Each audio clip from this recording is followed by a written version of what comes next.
E aí a avó começou a passar mal e o menino não sabia o que fazer.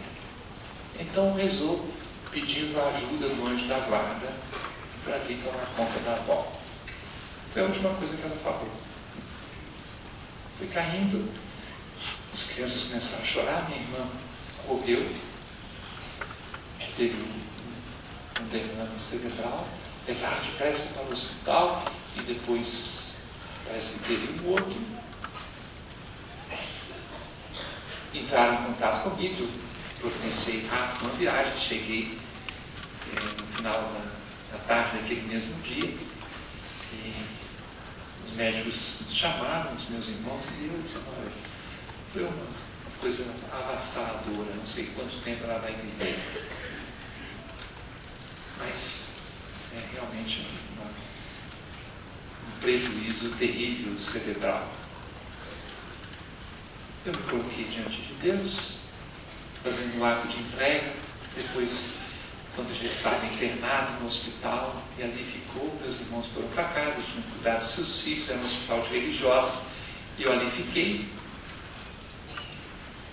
Dei os sacramentos para ela durante a noite. Quantas vezes eu ia, alternava com uma religiosa, ali rezava perto dela. E tudo que eu podia fazer de oração previsto na igreja, eu fiz. Foi a única pessoa na minha vida que eu pude rezar de A a Z, tudo que existia para rezar. Ela foi morrer no dia seguinte, e quando ela faleceu, eu estava ali rezando uma ladainha que a igreja propõe no momento da agonia. Religiosos, um outro bispo que era capelão, um bispo aposentado. Olha, era realmente uma experiência maravilhosa. Eu, com a mão no peito dela, identifiquei a última batida do coração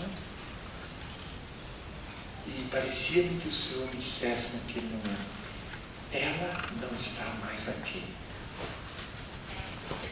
No dia seguinte, celebrando a missa das exéquias, eu disse ao povo: ali está o corpo que eu respeito muito, mas ela não está mais aqui. Ela está junto do Senhor.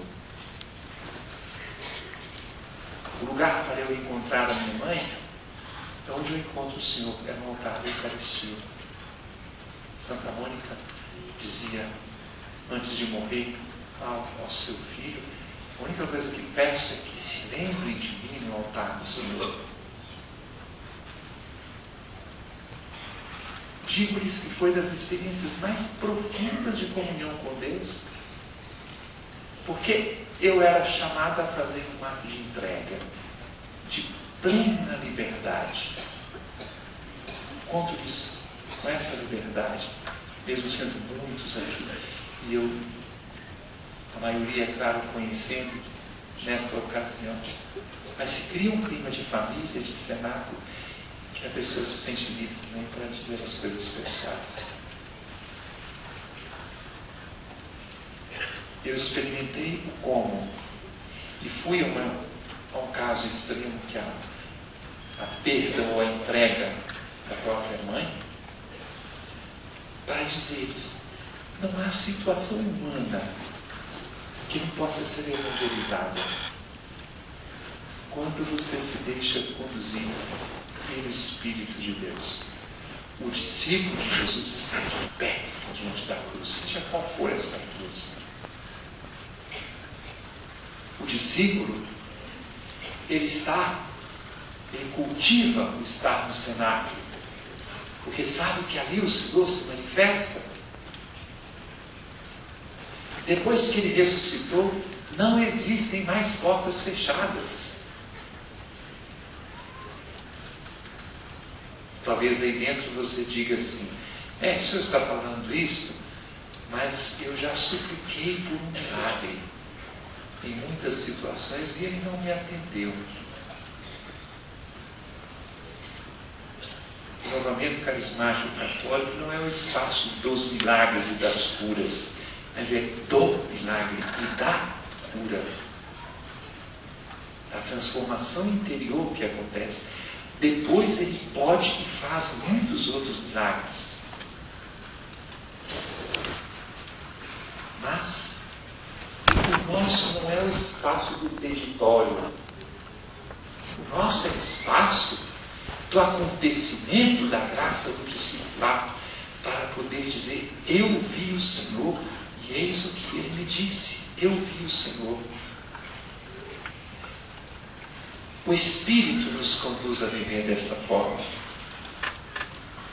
O discípulo, ao lugar dele, ele é discípulo e ele é apóstolo, e ele é também missionário, ele é enviado.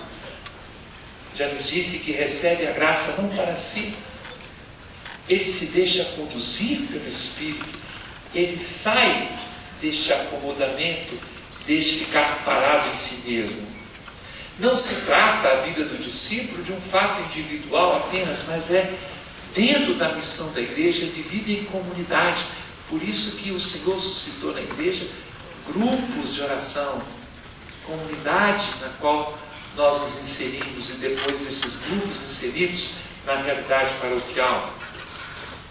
O discípulo, todos os discípulos e discípulas aqui, estejam de pé, junto à cruz, estejam dentro do cenáculo, encontrem a sua vida, a força para a sua existência, na passagem da morte para a ressurreição e o cenáculo.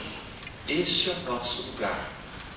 Discípulo de Cristo se compromete com esta única palavra: morte, ressurreição, ascensão, Pentecostes. Ali ele encontra a sua vida e pode dizer com Madalena: eu vi o Senhor. Esta pessoa vive em paz. Não a paz de passar a mão na cabeça, fique quietinho, acomode-se. Seja uma pessoa conformada. Nós não somos conformados, nós somos plenamente ativos. Plenamente ativos. É uma paz inquieta. A paz, aliás, ela é fruto do Espírito. Carta de São Paulo aos Gálatas, no capítulo 5, versículos 13 a 25. Gálatas 5, 13 a 25.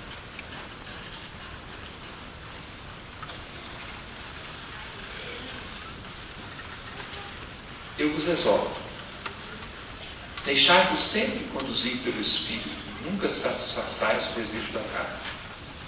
O que a carne deseja é contra o Espírito, e o que o Espírito deseja é contra a carne. São opostos um do outro, e por isso nem sempre fazeis o que gostarias de fazer. Se, porém, sois conduzidos pelo Espírito, não estáis sob o jugo da lei. São bem conhecidas as obras da carne: imoralidade sexual, impureza, devassidão, idolatria, feitiçaria, inimizades, contendas, ciúmes, iras, intrigas, discórdias, facções, bebedeiras, invejas, orgias e outras coisas semelhantes. Eu vos previno, como aliás já o fiz. Os que praticam essas coisas não herdarão o reino de Deus. Se alguma dessas coisas listadas pelo apóstolo já passaram pela sua vida, certamente você já experimentou que elas passaram pela vida, mas você, tendo passado por elas, já as deixou, e deixando-as, encontrou a paz. Mesmo deixando de fazer aquilo que a sua carne pedia, em qualquer desses sentidos.